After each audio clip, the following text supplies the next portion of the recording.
May mga tao, mahawakan na nila ng baro ng Lord. Heal. Konting yakap ni Paul kay Eutychong patay, si Eutychong bangon. Konting hawak ng Lord doon sa may ketong, yung ketong linis. Kaya kung naintindihan niyo yan, wala kayo ikukumpis na may diabetes ako. Sabi ng doktor, ng anak ko, mag-i-insulin ako.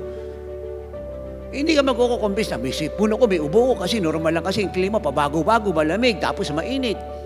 Normal lang kasi na masakit yung litid ko kasi may edad na ako. Wala kayo ikukumpis na ganyan. Kung naintindihan mo sinasabi ko, isa lang ikukumpis mo, immortal ako. Hindi ako tatabalan ng kahit ano. Malinis ang puso ko. Pag may sumayad yung bakterya ng diablo, patay. Sapagkat ang Diyos na buhay ay sumasa akin, nasa espiritu ko, kaluluwa ko, ugat ko, utak, mata, kornea, pupil, retina, buto, bato, may tao ba rito? Abdul, apay!